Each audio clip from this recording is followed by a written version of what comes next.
ครับภาษาละนานะก็ว่าจะเฮียนยากอะหยังนะครับว่าต้านเฮียนอักขระนะครับมันก็คือตัวอักษรนะครับว่าเทียบในภาษาไทยนะ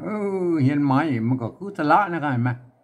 เอาสองอย่างนี้มาผสมกันตามหลักการของภาษาละนานะครับ7 วัน1 เดือนต้านก็อ่านออกเขียนได้แล้วนะครับมันยากครับมันยากครับไอ้เรื่องมันที่มันยากนะมันก็คือว่าอย่างนั้นนะถ้าเราขยากไปอันเอาไปอวดให้คนอื่นได้ฮู้ได้หันตัวเฮานะครับเนี่ยมันยากกว่านี้แหละครับเพราะว่าภาษาละนาวของเฮามันเป็นภาษาที่มันตายไปแล้วนะครับครับเพิ่นบ่ได้ใจในทางราชการมาเมินเนี่ยนะครับเห็นไหมคนที่เพิ่นอ่านออกเขียนได้แล้วมันมีน้อยครับมีน้อยคนนะครับนะครับการที่เฮาจะเอาไปโชว์ให้คนอื่นได้ฮู้ได้หันตัวเฮานี่นะครับเฮาจะต้องเอาภาษาอื่นๆนะครับมาเทียบเคียงเป็นภาษาของเฮาก็คือที่บนห้องว่าปริวัตินั่นแหละครับนี่อันภาษาที่มันใกล้เคียงภาษาละนาวของเฮานั่นก็คือภาษาไต้นะอันภาษาไทยนะครับเนี่ยเพราะว่ามันเกิดมาจากที่เดียวนะครับที่ป่อขุนรามคำแหงเนี่ยที่เดียวกันนี้แหละครับนี่มันแยกไปทางใต้หน่อยอันเจ้าอโยธยาพวกเขาไว้แปลงเป็นอันอักษรไทยนะครับเนี่ยแยกมาทางเหนือเนี่ยมันมากับเปิ้นก็เอามาแปลงเป็นอักขระละนานะนี่ไอ้สองภาษานี่นะครับบางคำมันยังออกเสียงเหมือนกันอยู่นะครับนี่มันก็จะผิดแพกกันไปเป็นบางเสียงนะครับบางคำนะครับบางคำก็ผิดแพกเสียงออกไปมันก็แล้วแต่สำเนียงใต้เหนือเนาะครับเนี่ยมันเป็นยังไงแม้กระทั่งในละนาห้องมันจะว่าเหมือนกันนะครับนี่ยังมี4-5 เผ่าพันธุ์ลักๆในมาไตยวนไตลั่วไตเลือดไตเกิดไตยองเห็นไหมยังกันแป้งๆกันเนี่ยแต่ฟังกันรู้เรื่องเลยนะครับฟังรู้เรื่องก็มันก็เป็นอย่างอะไรไหมหมู่เฮาก็ฟังภาษาไทยรู้เรื่องก่อนแล้วมันก็เป็นมันภาษาที่มันเกิดมาจากที่เดียวแล้วก็บางคำมันจะใช้ร่วมกันนี่เนี่ยมันเป็นอย่างไรมาครับก่อนที่เฮาจะเอาภาษาไทยมาเขียนเป็นภาษาละนาของเฮานะที่เปิ้นฮ้องว่าปริวัตินะครับเฮาไปก้อยในโลกนี่ก่อนนะครับเปิ้นใหญ่ได้กันพ้องนะครับเอาไปดูใกล้ๆนี่แล้วก็เวียดนามเนี่ยเวียดนามเนี่ยครับโบราณแล้วเปิ้นใจภาษายึกยือเหมือนภาษาจีนนั่นแหละก็นี่แต่หนึ่งด้วยเพิ่นมีสงครามกันลักยาวนานมาเนาะ200-300 ปีนะก็ตั้งแต่อันสมัยสงครามเดียนเบียนฟูพุ่นเลยมาจนถึงสงครามอันเวียดนามหรือเวียดนามใต้เนี่ยเนี่ยมาจบกันเมื่ออันปีอัน2518เนี่ยนี่เพิ่นก็บ่สามารถที่จะถ่ายทอดอันนั้นในภาษายึกยืออันนั่นน่ะมาสู่รุ่นลูกรุ่นหลานรุ่นเลนรุ่นโลนบ่นั้นก็ไม่ได้เนี่ยมาเดียวเนี่ยลูกหลานเลนโลนเปิ้นอ่านบ่ได้เขียนบ่ได้ในภาษาอันโบราณของอันเวียดนามน่ะเปิ้นก็เลยหันไปเอาอักษรอาราบิกมาเขียนเป็นภาษาของเปิ้นครับนี่เนี่ย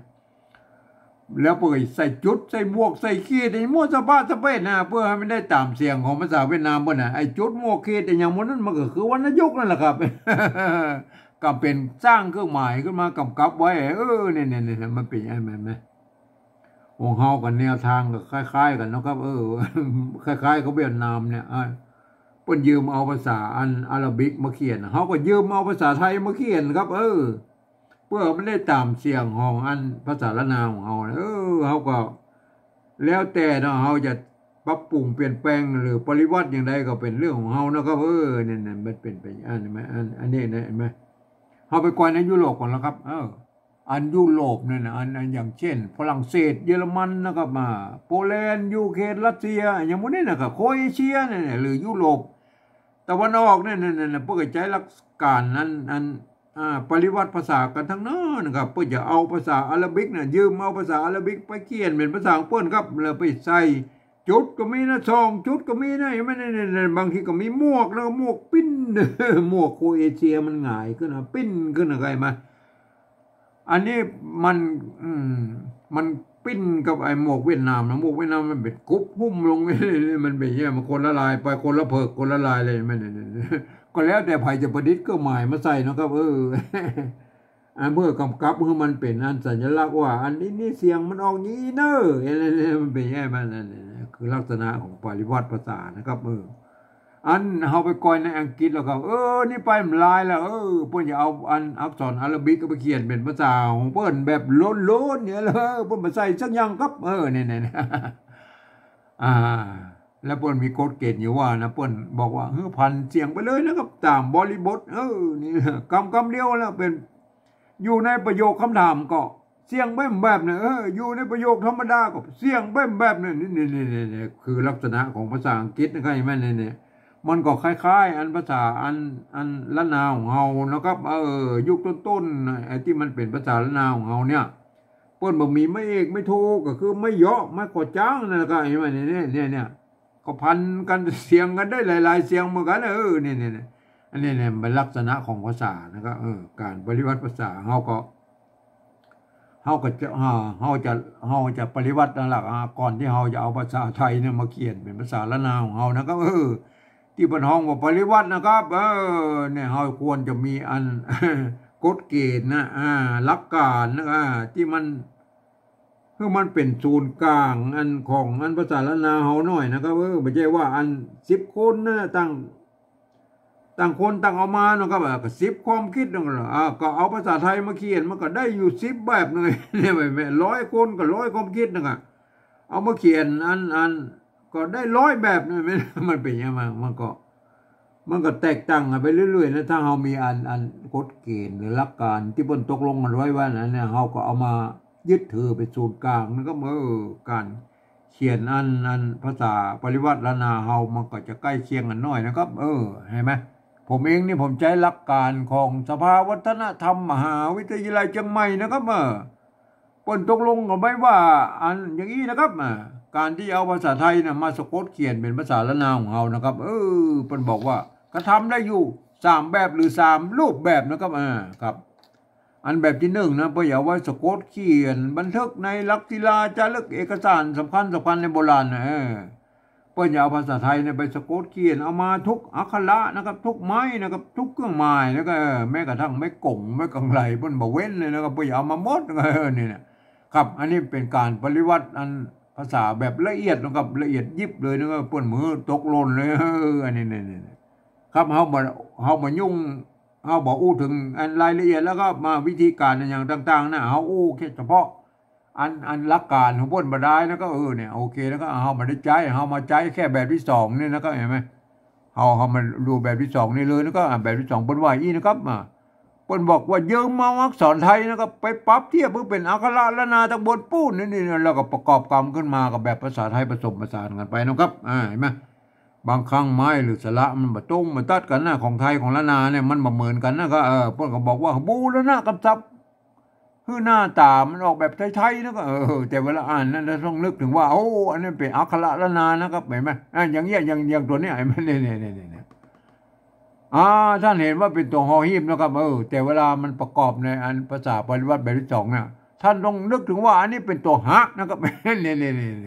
ไอ้คนทั่วไปมาอ่านมันจะเข้าใจผิดนะครับบางคำมันก็เสียงออกเหมือนกันอยู่นะครับบางคำเสียงมันจะผิดกันไปนะครับไอ้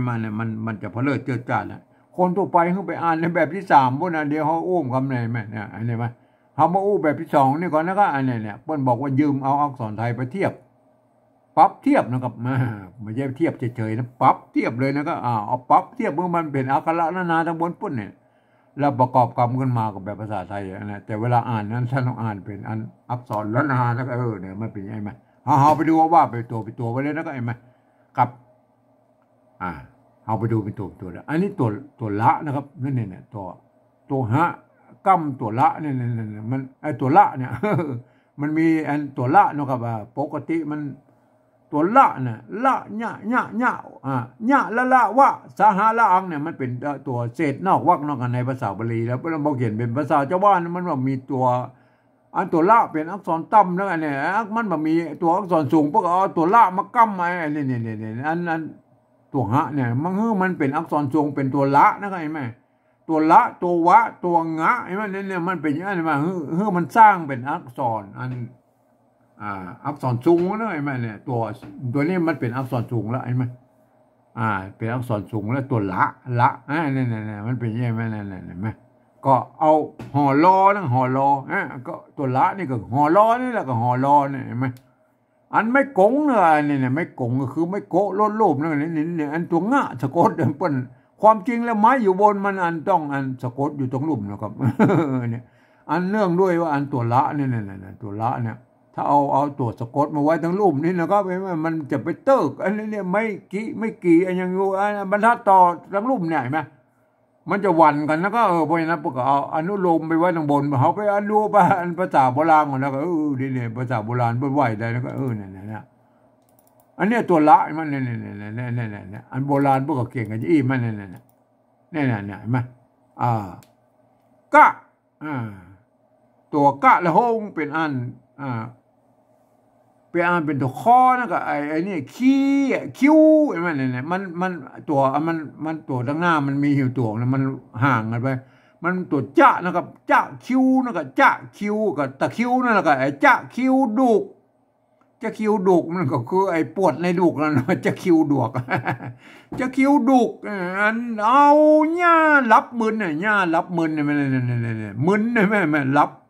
ตัวละนั่นก็เนี่ยตัวละเนี่ยไม้สัตว์อยู่ตรงบนเนี่ยอันตัวบะความจริงมันจะต้องตัวสะกดอยู่ตรงลุ่มนะครับนี่มันเป็นตามหลักการของอันภาษาละนาพวกก็มีกันในยุคต้นแล้วเนี่ยแต่เปิ้นอนุโลมเพื่อเอาตัวบะเนี่ยไปไว้ตรงบนเลยว่าเนี่ยมันเป็นมันจะถ้าเอาไว้ตรงลุ่มนี่มันจะเติกเนี่ยไม่กี่อยู่ตรงลุ่มเนี่ยมันเนี่ยไม่อย่างลายๆอย่างเนี่ยที่มันบรรทัดต่อไปเนี่ยมันจะวันกันแล้วก็มันเปิ้นก็อนุโลมไปไว้ตรงบนเพื่อสัมผัสตัวละตัววะตัวงะมันนี่มันเป็นย่อยมากนะพวกอนุโลมนะครับมันเนี่ยอันมึนเนี่ยย่ารับมึนเนี่ยไม่เกือวันไหนมันเนี่ยไม่เกือนะมึนเนี่ยตัวมะไม่เกือเนี่ยไม่เกือมันมีเป็นไม่กี่อย่างนี้นะครับแล้วพวกเอาไม้สองน้อยแต่วัดไว้ตรงกลางมันเป็นไม่เกือโบราณนะพวกก็เขียนกันอย่างนี้เนี่ยอันไม่เกือโบราณเนี่ยรุ่นหลังๆพวกเอาเขียนไม่กี้แล้วนะครับแล้วปกติวัดห่างไม่กี้แล้วบนบักเขียนไปนี่ก็สุดแล้วแต่นะอันเป็นรุ่นหลังๆนะครับอันรุ่นแรกๆพวกเขียนนี้นะครับไม่กือนะครับไม่กือนี่มันใจร่วมกันแล้วก็แหมอันนี้ห่างมึนยังไงเนี่ยมึนนี่มันเนี่ยย่ารับมึนนี่มันเนี่ยสะกดด้วยตัวหน้าเป็นห่างหน้าไอ้มึนนี่มันรับมึนเนี่ยนะข้าเอาไปดูอันนี่มันรอเนี่ยอันถ้ามันเป็นตัวหน้ากับตัวมะใช่ไหมอันตัวหน้ากับตัวมะเนี่ยอันเนี้ยน้ำตัวนานะไม่กังมนอยู่ข้างบนอันเป็นไม่กำแล้วก็อันว่าน้ำแต่มันออกเสียงแต่มันออกน้ำนะครับน้ำหม้อไม่ก่อให้มันเนี่ยตัวมะให้แม่นี่ตัวมะนะครับอันตัวมะเนี่ยมันเปิ้นว่าไอ้เป็นถ้าเป็นสระเนี่ยปกยอมเอามาไว้องค์ขลงตัวมะนี่ได้เนี่ยหม้อจะอ่านหมอก็ได้อ่านหมอก็ได้อ่านหม้อกรณีอ่านหม้อนะครับอันนี้ตัวนะนะครับเนี่ยตัวนะไอ้มันเนี่ยมันเปิ้นก็ยอมเอาอันตัวสะกดตัวงะเนี่ยมาไว้วันก็อยู่ทั้งรูปนี้ได้เพราะว่ามันไอ้ตัวนะเนี่ยมันเขียนไปอันวงไปทางนอกพุ่นได้เนาะพวกก็เลยตัวงะไว้เนี่ยไม่กือเนี่ยไม่กือมันแต่ก่อนนี้เปิ้นใจไม่กือเปิ้นใจร่วมกันนะก็อ่านว่านึ่งมันบ่มีเขาจ้างหน่อยน้ำหม้อนึ่งเนี่ยเฮาก็ดูว่าไอ้ตัวมะกับตัวนะเนี่ยเปิ้นยอมบางเตื้อนะครับพวกก็ยอมเอามาหวั่นกันได้นะครับบางเตื้อบอกก็เอาไว้ตรงบนก็สุดแล้วแต่นะครับก็โอเคนะครับเห็นไหมเห็นไหมอันนี้เราไปดูอันตัวนี้มันเป็นไม้กงหลงคำว่าหลงเนี่ยมันจะต้องไม้กงไม่กงคือไม่โกะลดรูปเลยไหมเห็นไหมเราไปดูอันไม่กงอันโบราณกันเนี่ยพวกก็เยี่ยมเนี่ยไม่กงโบราณเนี่ยบ้านเนี่ยไม่กะวงนะก็ไม่เนี่ยไม่กะวงบ้านอันนี้กำเนี่ยอันนี้อ่านตรงตัวอะไรตัวกะอ่านว่ากำนะมันจะอ่านกำและอ่านกำอะไรบ้านกำนะพักหวานบ้านนั่นน่ะหวานบ้านเหลืออย่างมัวพักอย่างมัวที่เอามาปลูกที่บ้านนั่นพักพวกกันเรียกว่าพักหวานบ้านเนี่ยนะสมมติว่าเป็นพักหวานบ้านกำต้นเนี่ยตัวตะใช่ไหมไม่กงอยู่ตรงบนสะกดด้วยตัวหน้านี่มันมาอ่านต้นก็ได้อ่านต้นบอกอ่านกำนี่อ่านต้นมันก็คล้ายภาษาอังกฤษเราจะอ่านอย่างใดก็อ่านไปนะก็เห็นไหมบ้านกำต้นฝนน้ำจริงกลิ่นตาหายนี่เห็นไหมอันนี้คือภาษาละนายุคต้นนะพวกก็ยี่นะท่านก็ไป พวกอ่านเอาเองแล้วก็ต้นฝนเนี่ยโอเคนะครับอันนี้ไม่กงนะเนี่ยไม่กงใช่ไหมเขาไปดูตัวเราไปแล้วก็เนี่ยฝนเนี่ยมันไปมันเนี่ยอันฝนเมื่อกี้ก็มีแล้วเนี่ยหากไงไหมตัวละอันตัวละเนี่ยเปิ้นอัน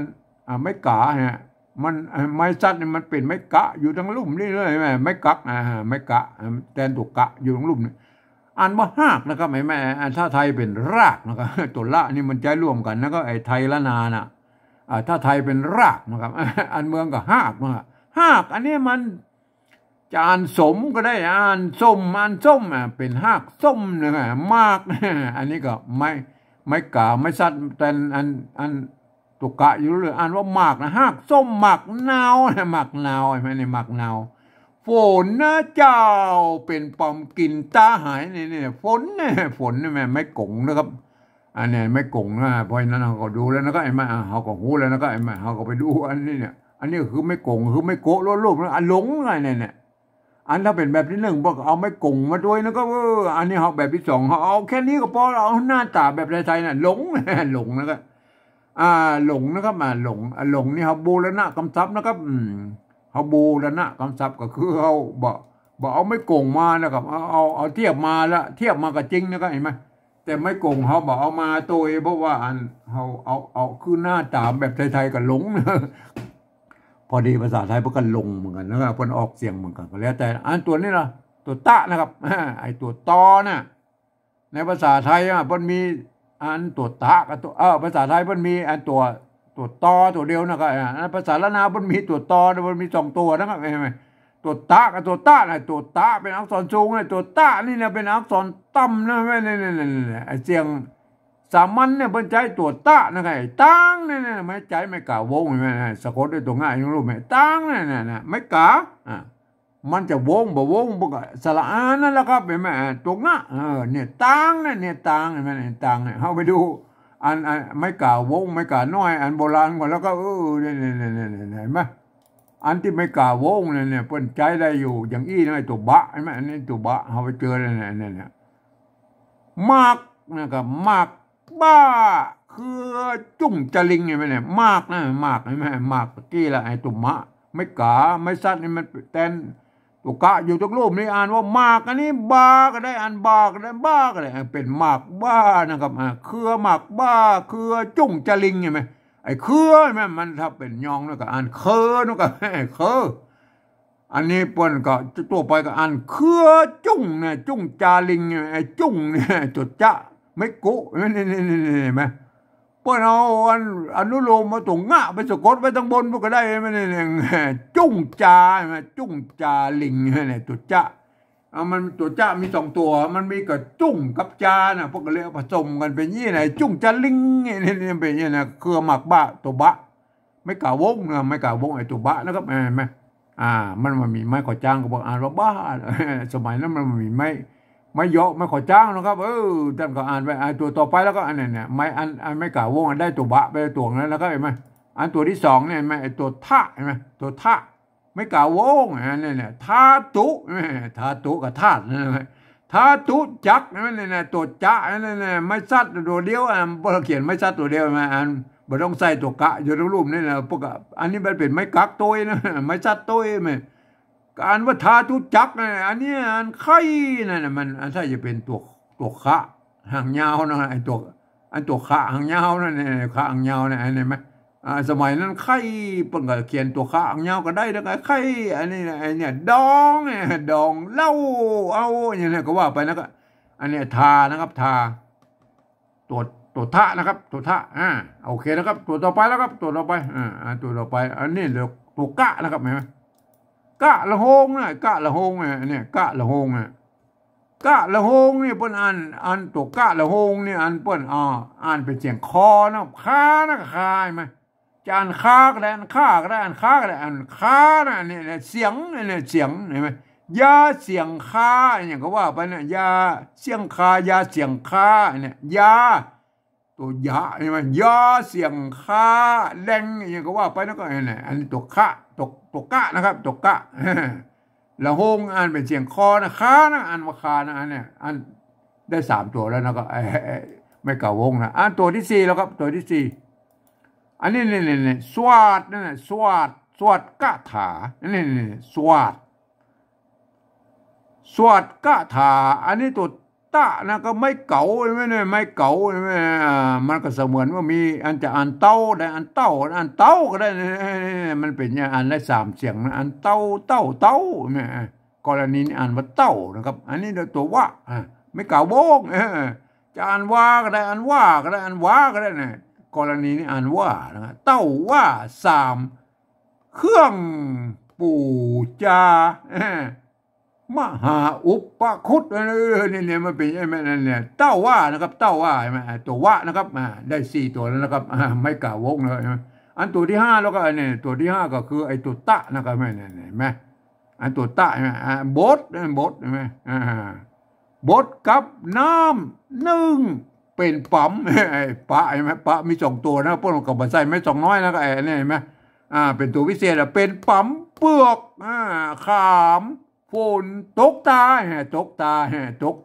ไอ้ตาเนี่ยมันใจไม่กล่าววงเลยเนี่ยมี5ตัวนะครับได้มา5ตัวแล้วนะครับอันตัวที่6แล้วครับอันเนี้ยอันบเดียวเนี่ยก็มันป้นไปได้กล่าวถึงนิยมกันแล้วก็ไอ้เนี่ยย่าคำตัวข้าหางยาวนะครับข้าหางยาวพวกกระใจไม่กล่าววงเลยถึงแม้จะเป็นไม่กล่ำใช่ไหมพวกกระใจไม่กล่าววงเลยย่าคำห้อยฝนเนี่ยย่าคำห้อยคำเนี่ยตัวออกเสียงคอที่แท้จริงของภาษาละนาไอ้ตัวข้านี่มันสร้างมาใหม่นะครับสร้างมาไอ้หลังยุคเป็นอันที่มันเป็นภาษาชาวบ้านเนี่ยข้าเงาตัวพระเนี่ยมันเป็นอย่างนั้นเนี่ยย่าคำห้อยนะอันนี้เนี่ยโอเคนะไม่กล่าววงมี6ตัวนะครับที่เขาเจอมาอันโบราณนะครับท่านก็ไปพิจารณากันนะครับต่อไปแล้วก็เนี่ยบางครั้งพวกบ่ใจไม่กล่าววงตลอดแล้วก็เนี่ยอันเนี้ยบ้านกำต้นผลน้ำกิ่งกลิ่นตาหายเนี่ยตากำนี้ว่าไอ้ตากันนี้บนใจไม่กล่าวน้อยอะไรไหมเนี่ยสั้นก็พิจารณาบางครั้งพวกใจไม่กล่าววงนะครับบางครั้งพวกใจไม่กล่าวน้อยเนี่ยก็สุดแล้วแต่นะครับก็ตัวต่อไปแล้วก็อันนี้ไอ้ตาแล้วนะครับไม่กล่าวน้อยนะครับอันตัวนี้เราก็แม่เนี่ยอันเนี้ยสานิบาทสานิบาทวินกับเมาหัวนะไอ้วินหัวเมาหัวเอาเนี่ยก็แล้วแต่นะครับสานิบาทนะครับสานิบาทหรือสันนิบาตนะครับถ้าขี้เกียจไปสันนิบาตก็เอาณ2ตัวนะซ้อนกันนี่มั้ยอันนี้สะนิบาตยังไงบาทเนี่ยใจไม่กะน้อยเนี่ยบาทมันเป็นยังไง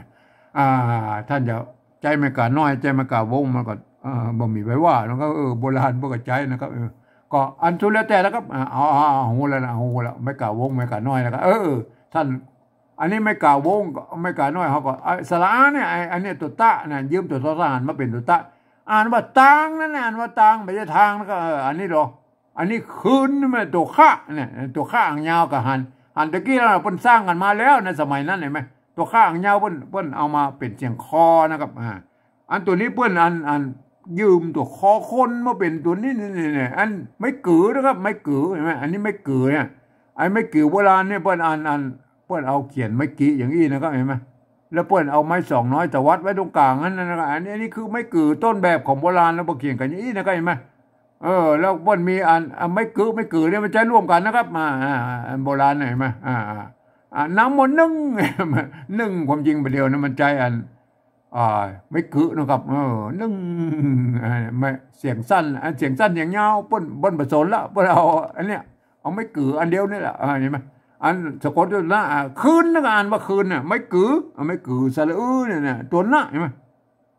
นั่นน่ะก็ได้เลยเนี่ยคืนเนี่ยเฮาไปดูอันโบราณนะครับของโบราณไอ้เนี่ยเนี่ยอันเนี้ยโบราณของโบราณเพิ่นอย่างมันเนี่ยเพิ่นเขียนมาอย่างมันเนี่ยต่ำอันเนี้ยต่ำไหมมันตัวตะไม่ก่อมอ่านว่าต่ำอ่านว่าต่ำก็ได้อ่านต่ำก็ได้ตอนกรณีอ่านว่าต่ำนะก็อ่านว่าต่ำเสียงจัตวานะเห็นไหมอันนี้ไม่แก่ตัวจ้าใช่ไหมอ่านว่าแจ้ก็ได้อ่านว่าแจ้ก็ได้อ่านว่าแจ้ก็ได้เห็นไหมกรณีนี้อ่านว่าต่ำแจ้นะครับต่ำแจ้อันนี้ตัวไม่ไก่ตัวว่าใช่ไหมมันมีไม้สัตว์อยู่ข้างบนเนี่ยอ่านไว้ก็ได้อ่านไว้ก็ได้อ่านไว้ ต่ำแจ้ไว้อันเนี้ยตัวข้าหางยาวนะตัวข้าหางยาวไม้กือนั่นก็ไม้กือใช่ไหมเปิ้นมีไม้กือนะเปิ้นมีไม้สองน้อยแต่วัดไว้ตรงกลางนั่นนะก็เห็นไหมอันนี้คือไม้กือโบราณสะกดด้วยตัวหน้าไอ้คืนนั่นก็ไอ้คืนเห็นไหมต่ำแจ้ไว้คืนนั่นเนี่ยจำแจ้ไว้คืนนั่นก็เห็นไหมเนี่ยเห็นไหมไอ้คืนเนี่ยเอาไปดูแล้วนะไอ้คืนเนี่ยอันนี้คืนของเขาก็อันเหมือนกับไอ้ของภาษาโบราณนะไอ้คืนคืนได้ยินอันนี้เราไม้ไก่แล้วก็ได้ตัวดะไม่ขอจ้างได้เนี่ยเปิ้นก็เขียนเต้าอี้นะก็อันโบราณเปิ้นบ่มีได้ตัวเอาสมัยรุ่นหลังๆมาเปิ้นเอาตัวหญ้าใส่ตัวนะก็เป็นได้หญ้านะก็ก็สุดแล้วแต่นะก็อันก็สุดแล้วแต่ไผจะเขียนนะก็อันนี้ได้แบบโบราณนะครับได้โบราณเปิ้นก็เขียนเต้าอี้นะก็เฮาไปก้อยอันโบราณแล้วก็ไอ้มั้ยอันโบราณนะได้นะได้นะอันได้โบราณเนี่ยว่าเปิ้นก็เขียนเต้าอี้นะก็ไอ้แม่เนี่ยเปิ้ลเขียนกับเต้าอี้แล้วก็ยาเนี่ยยาลูกอ่อนเนี่ยลูกเห็นไหมอันนี้ตัวยาอ่านไม่กะอ่านว่ายานะครับยาอยู่ยาอย่างอยากยาออกเสียงยอยักษ์ไทยลูกนั่นเนี่ยไม่ตัวละไม่กูใช่ไหมตัวไม่สั้นเนี่ยมันแทนตัวกะนะครับเห็นไหมไม่กักมันแทนตัวกะอยู่ทางข้างๆนี่อ่านว่ายาลูกอ่อนนะมันไม่มีไม่ยอกอ่านว่าอ่อนนะก็ไข่ขางนี่มันเนี่ยก็ต่อตัวคะเนี่ยกรณีเนี่ยมันมีตัวคะ2ตัวไม่ใส่ไม่2น้อยกำกับไว้เนี่ยบางครั้งมันก็ใส่บางครั้งมันไม่ใส่นะก็สุดแล้วแต่นะก็มันก็ใส่ก็ได้ไม่ใส่ก็ได้แล้วก็ก็สุดแล้วแต่นะครับมาเขาก็พิจารณากับโบราณพวกก็เก่งกันจะอีนะก็ไข่ขางนะก็ไข่ขางตั้งง้วนนะง้วนปิดนะง้วนปิดได้นะได้ตุกนะได้ตุกนะอันนี้ตัวตะไม่กุไม่สัตว์นี่เป็นแทนตัวกะอยู่ในตุกนะได้ตุกนะแม่ได้ตุกนะอันได้แม่ได้ไม่ไก่นะไม่ไก่ของเปิ้นอย่างนี้นะไอ้แม่เนี่ยเปิ้นจะขึ้นไปอย่างนี้นั่นเนี่ยเอาหัวแล้วก็เขียนขึ้นไปอย่างนี้แล้วก็ขึ้นไปน้อยแล้วเปิดตวัดเข้าในใช่ไหมบางครั้งเปิ้นบางครั้งเปิดตวัดเข้านอกตวัดเข้าในนี่ก็แล้วช่วยแล้วมันขึ้นไปแล้วก็โอเคแล้วอันนี้มันถ้าตวัดไปข้างนอกมันจะไปเติกอันนี้เนี่ยมันจะไปหวั่นก็ไอ้ไม่กี่อย่างพวกนี้ต้องไปประกาศตวัดเขาไหนเหี้ยแล้วก็สุดแล้วแต่นะครับเห็นไหมอันนี้ไม่ไก่นะครับตัวดะนะครับเนี่ยตัวดะอันไม้สัตว์ไม้สัตว์เปิ่นใส่ไม้สัตว์นี่มันมีความหมายว่ามันจะเป็นไม้ยอกก็ได้ไม้ขอจ้างก็ได้เนี่ยมันเป็นยังไงอันใดก็ได้นะครับอันใดก็ได้กรณีเป็นได้นะได้มันได้ตะกี้ละได้ตุกเนี่ยได้ก็เขียนตัวนี้นักโบราณเนี่ยเพิ่นบ่มีได้ยะนะครับรุ่นแรกๆนะรุ่นหลังๆมันก็จะเป็นได้ยะนะครับโอเคนะครับท่านรู้แล้วนะไอ้ได้นะไอ้มันได้อันนี้ได้แล้วนะครับได้แล้วนะครับเห็นไหมอันนี้หลงนี่เฮาอู้ตะกี้ละหลงนี่เฮาอู้ตะกี้ละหลงเนี่ย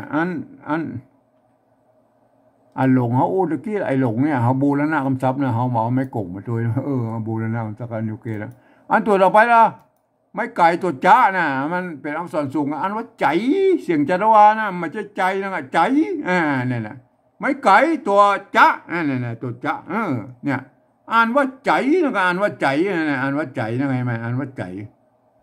ทีนี้มันก็ยังว่านะอันตามอันข้อตกลงกันปลายปี28มันบอกว่าบูรณะคำศัพท์ได้นะครับบูรณะคำศัพท์ได้ไหมบูรณะคำศัพท์ก็ได้อันถ้าใจไทยเป็นใจไม่ม้วนก็เขาก็บูรณะคำศัพท์คือมันหน้าตาแบบไทยๆหน่อยก็เอาไม่ม้วนใส่นะครับเนี่ยเรือพายจะ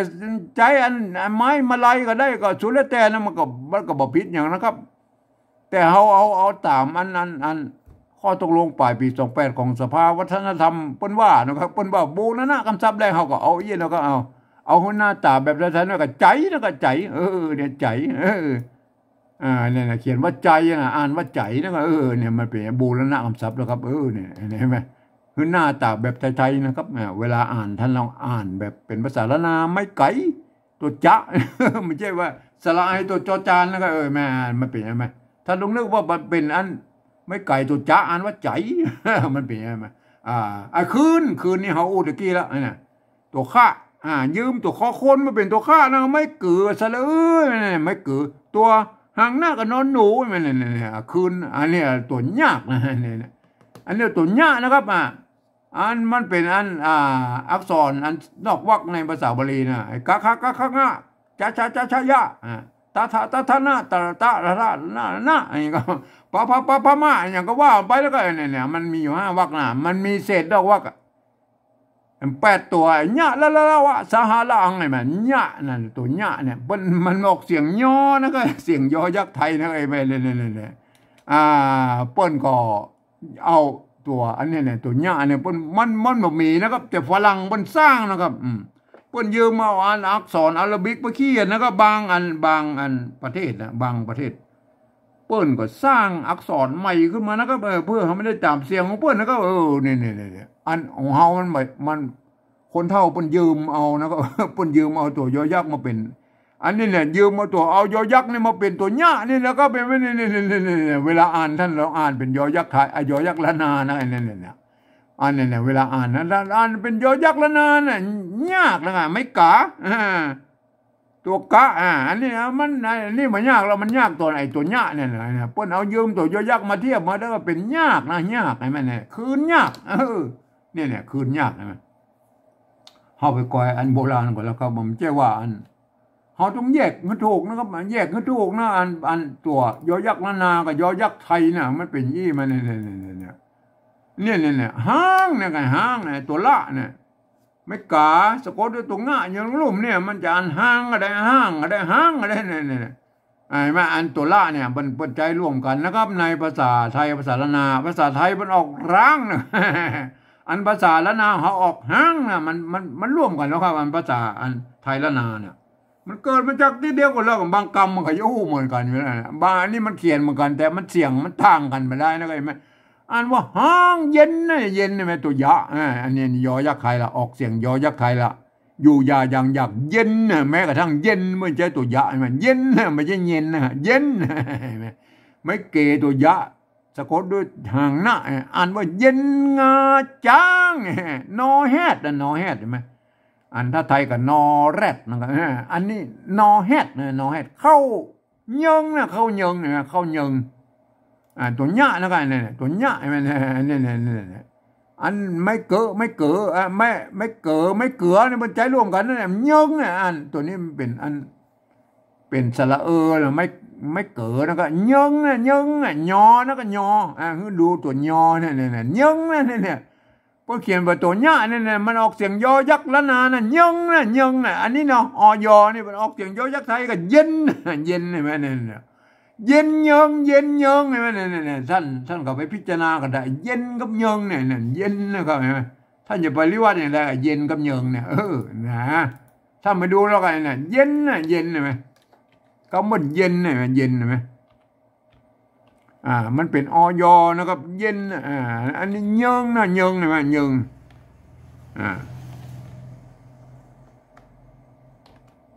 เย็นกับเยิงนะเย็นกับเยิงใช่ไหมเนี่ยเย็นกับเยิงเอาไปดูนะครับใช่ไหมเนี่ยเย็นกับเยิงเนี่ยอันนี้เย็นอันนี้เยิงใช่ไหมเย็นกับเยิงใช่ไหมเนี่ยอันนี้เย็นเนี่ยเย็นใช่ไหมอันนี้เย็นกับเยิงนะครับเย็นกับเยิงนะฮะครับเอาไปดูแล้วกันเย็นนะเย็นอันนี้เปิ้นใจอยนะครับเปิ้นใจอันนี้เนี่ยคนเฒ่าโบราณแล้วเปิ้นเอาอยมาเทียบเป็นอันเย็นนี่นะครับไปไหมเนี่ยเย็นอยนะครับอยเนี่ยเปิ้นเอาอยเนี่ยมาเป็นเทียบมาเป็นตัวยะนี่แล้วก็เป็นยอยักษ์ไทยแล้วตัวยะเนี่ยอยนะเปิ้นอยนะสะกดด้วยตัวหน้านะครับเย็นเนี่ยเย็นใช่ไหมอันตัวลำตัวตัวลำตัวก็เยิงใช่ไหมเยิงใช่ไหมไม่เก๋ตัวญะนะตัวยอยักษ์มาเทียบเป็นอันนี้เนี่ยเยิงเย็นกับเยิงใช่ไหมเย็นกับเยิงท่านก็ดูให้ดีนะครับเนี่ยเย็นเยิงนะครับเย็นกับเยิงนะฮะเย็นกับเยิงนะครับท่านก็ดูนะเยิงนะอันนี้เย็นนั่นเนี่ยอันนี้เยิงนะออกเสียงยอแล้วก็เยิงเนี่ยมันเป็นยังไงเนี่ยเนี่ยอันนี้เย็นเยิงนะคนเฒ่าโบราณเปิ้นก็เอาอยเนี่ยมาเทียบเป็นตัวยะแล้วนะครับเปิ้นอ่านว่าเปิ้นออกเสียงว่าเย็นนะก็เนี่ยเอายอยักษ์เนี่ยมาเทียบเป็นตัวญะนั่นเนี่ยมัน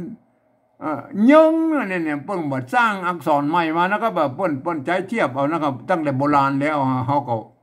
เขาก็ใจแนวทางของเปิ้ลนะครับบางคนก็อย่างว่านะ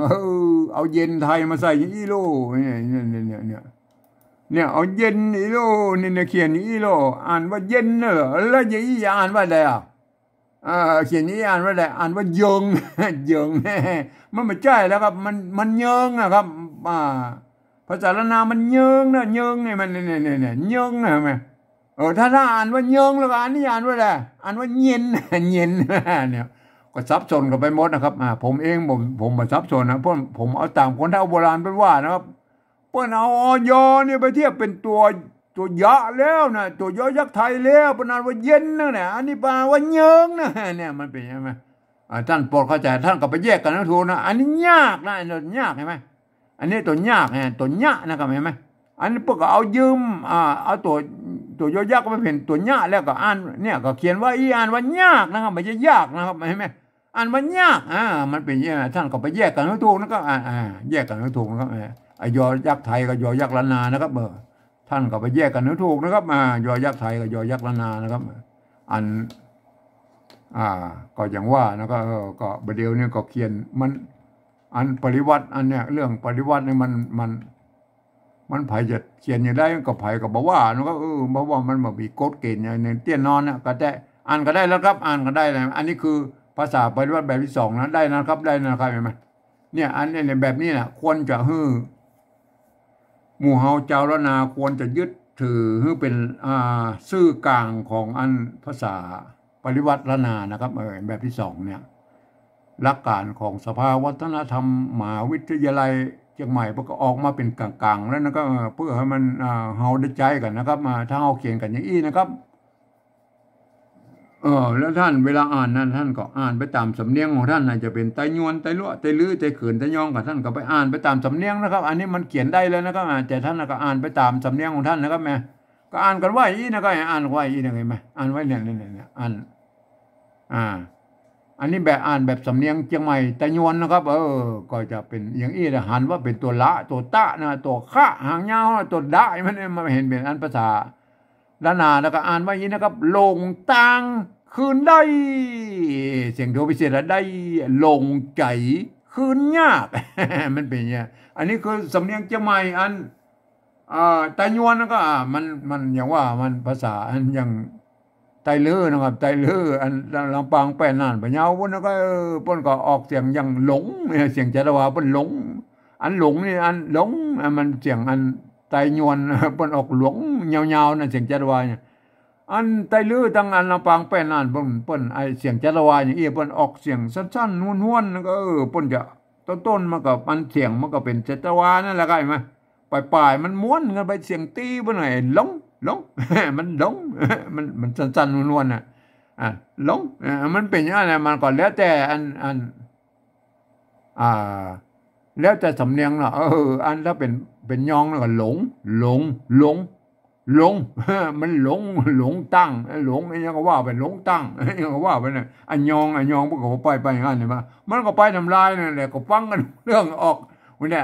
ลงตั้งคืนได้ลงใจคืนอย่างอันนี้เป็นสำเนียง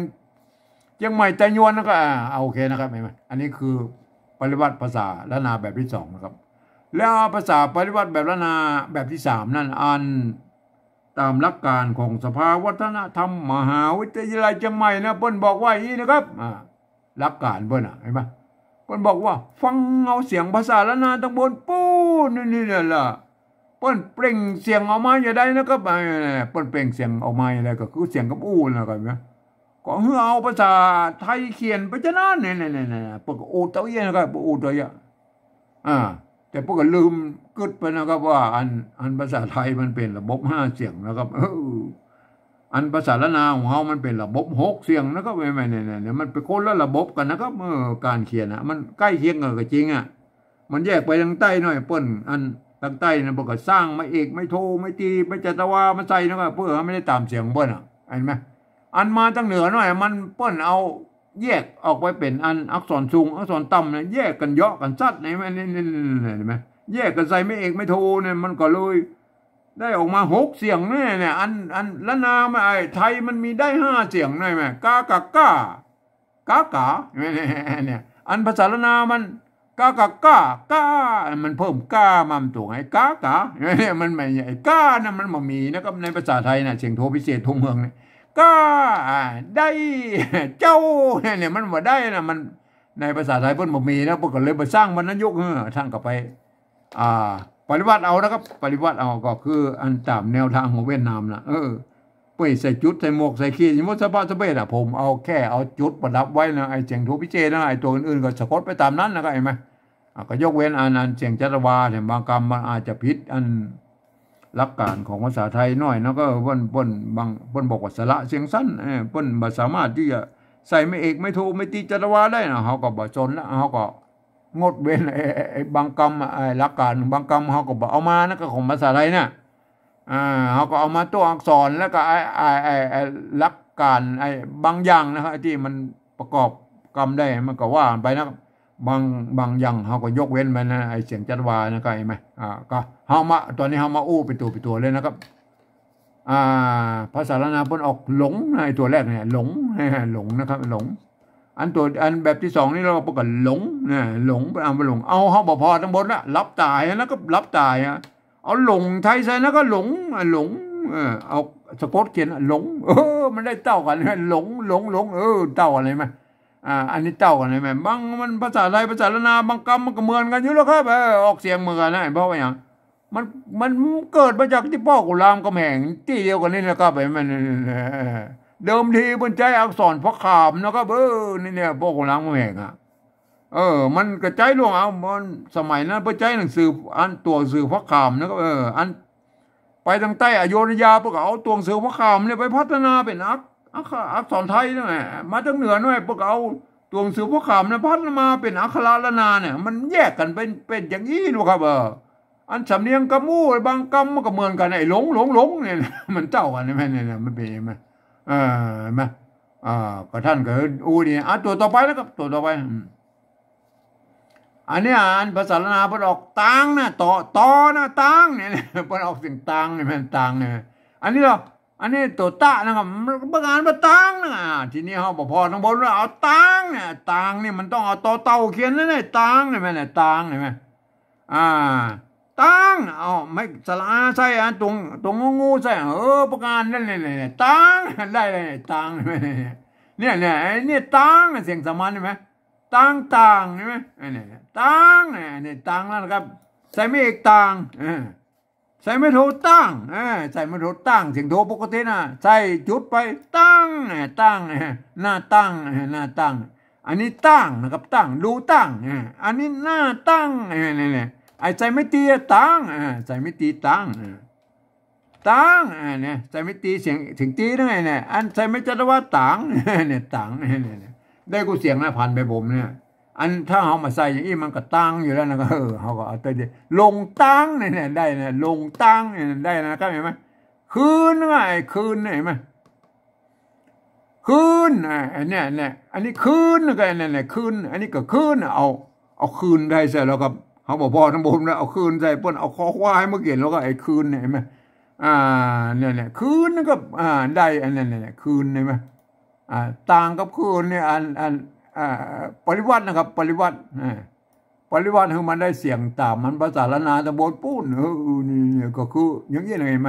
เอาเขียนได้ก็จริงนะไอ้ตังเนี่ยแต่ตัวอักษรมันเหมือนตะบนปุ้นแล้วก็เอาเนี่ยก็คือเป็นการปริวัตินะครับปริวัติคือมันได้ตามเสียงไอ้ตังเนี่ยอันนี้ก็คืนได้ตามเสียงเหมือนกันนะแต่เขาใช้คอควานไอ้ภาษาไทยไหนไหมอันภาษาละนามันใช้คอโคนด้วยมันเป็นอย่างมันตั้งกันนะไอ้ลงตังคืนมันเสียงเท่ากันนะลงตังคืนไอ้ได้เนี่ยอะไรภาษาไทยมันมีได้มันได้เสียงโทพิเศษตัวเมืองเลยไหมอันนี้ก็ได้ไม่ไก่ตัวดะไม่ก็จังเนี่ยเอามาพอทั้งบนเอาได้ไทยใช่แล้วก็ได้สะกดเขียนเลยนะครับอันนี้เพิ่นอ่านว่าอย่างไรเนี่ยอันนี้เพิ่นอ่านว่าได้นะครับได้มันโทปกตินะเนี่ยได้ละเนี่ยท่านรับถ้าท่านบอกปริวัตินะครับท่านเขียนมาได้แล้วก็เพราะว่าคำว่าได้เสียงโทพิอันไม่โทพิเศษแล้วบ่มีนะครับในภาษาอันไทยนะท่านก็ไปปฏิวัติเอา ใช้แนวทางของเวียดนามนะครับไปใส่จุดใส่หมวกใส่กีดอย่างนี้ว่าชาวบ้านเบ็ดพกเอาจุดประดับไว้นะครับตามที่อันต่างนั่นเนี่ยผมก็พันให้ดูนะไงแม่อันนี้เขาพันดูก็ได้เสียงโดพิเศษนะไงแม่เขาพันให้ดูก็ได้เนี่ยไม้ไก่ก็เป็นไม้สระเสียงยาวตัวดะก็เป็นอักษรกลางตัวนึงนะกจดตปปนะเนี่ยมันก็พันได้กูเสียงเลยมาได้เสียงสามัญนะครับใส่ไม่เอกได้ใส่ไม่โทได้มันเสียงโทปกติแล้วก็ใส่จุดไปได้ใช่ไหมเนี่ยได้ไหมอันใส่ไม่จารวาได้เสียงตีไหมอันใส่ไม่จารวานะเนี่ยใส่ไม่ตีได้เสียงตีใส่ไม่จารวาได้เสียงจารวาได้นะก็ได้ใส่ไม่เอกได้ใส่ไม่โทใส่ไม่โทได้ไหมได้ไหมใส่จุดเข้าไปได้เนี่ยท่านก็ไปพิจารณาเราเองนะครับเนี่ยได้นะครับได้อันนี้คือการปริวัติตามแนวทางของเวียดนามแล้วก็เนี่ยได้เสียงโทพิเศษโทเมืองเนอะแม่เนี่ยผมเองนี่ผมใส่จุดไว้ประดับไว้อีนะครับเห็นไหมให้รู้ไว้ว่าไอ้จุดนี่คืออันวรรณยุกต์โทพิเศษนะครับได้นะครับเห็นไหมไอ้วัดพระสิงห์เนี่ยวัดพระสิงห์เชียงใหม่เปิ้นห้องว่าไอ้เสียงนี้เป็นเสียงไตรเพี้ยนนะไปใช้ตัวเอียงนะครับก็ส่วนแล้วแต่นะมันก็เข้าเข้าใจว่าอันภาษาไทยเขียนมาได้เหมือนกันพวกกับพลิกแพงไปเพิ่มใช้ตัวเอียงนะครับพยใช้ตัวเอียงตัวนาตัวขีดเส้นใต้อย่างก็ตัวแล้วแต่นะครับก็ใช้ได้ทั้งนั้นเห็นไหมก็ไปคิดคนกับเราเองนึกก็ส่วนแล้วแต่นะก็เพิ่มมันได้ตามเสียงนะมันเพราะว่าอันภาษาไทยเขียนมาได้เราก็เห็นไหมถ้าก็ไปคิดกับเราเองนะได้เสียงโทพิเศษนั่นก็ไม่เนี่ยเขาโอเคนะครับอันเนี้ยตัวเราไปหลงนี่ก็อู้ตะกี้แล้วมันมีปัญหามันเหมือนกันนะครับหลงนะครับเอาหลงไทยใส่กันได้เลยนะได้หลงไหมอันเนี้ยตัวเราไปใจออกเสียงจารวาลนะใจอันนี้เราอันนี้เพิ่งกับใจเอาใจไทยใช้แล้วก็ใจใจเอาใจภาษาไทยใช้แล้วเนี่ยแหละอันนี้มันใจครับอันนี้ภาษาแล้วเพิ่นว่าใจแล้วอันนี้แบบที่สองเพิ่นว่าใจได้แหละมันนี้ไม่ไก่จดจ้าแล้วครับอันนี้สลายจอจานกับเพิ่นว่าใจนะก็แม่เนี่ยใจใส่ไม่เอกใจใส่ไม่เอกใจใส่ไม่โทใจแม่ใจใส่จุดไปใจเสียงโทพิเศษนะอันนี้ใจแม่ใจเสียงโทปกตินะอันใส่อันจุดลงไปใจไม่ได้มันเสียงโทพิเศษอันใส่ไม่ตีแล้วไม่ตีใจไหมคนใจคนใจไปทำนี่ทำนู่นไหนแม่ใจใส่ไม่จะว่าใจได้เลยแม่เนี่ยผันไปตามนั้นแหละใจได้แล้วนะใจลงใจเนี่ยลงใจอันนี้เราแบบที่สองแล้วพวกว่าลงใจเห็นไหมไอ้คืนเห็นไหมตะกี้ละใจคอคนนะคอคนเนี่ยเป็นในภาษาไทยเป็นใจคอควายนั่นกันเนี่ยคนคืนเนี่ยคืนเนี่ยแม่เนี่ย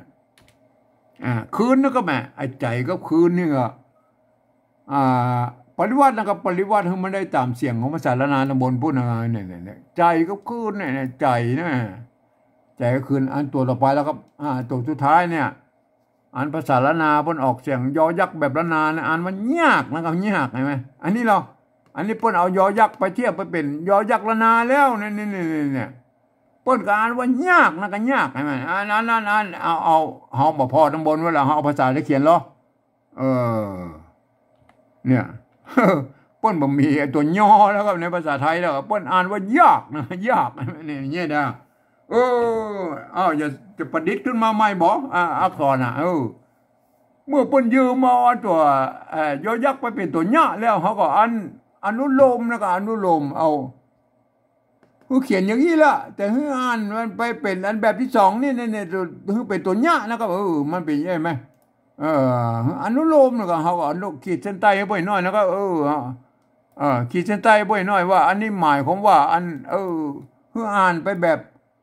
ภาษาแบบปฏิวัติแบบที่สองพูดเอาเป็นตัวย่อนะตัวยอยักษ์แบบว่านานะก็ยากนะอ่านมันยากนะแม่ถ้าเป็นอยอ่านเป็นยอยักษ์อ่านยอยักษ์ไทยนะก็เห็นไหมมันก็ต้องเป็นมาท่านจะไปแยกถูกนะ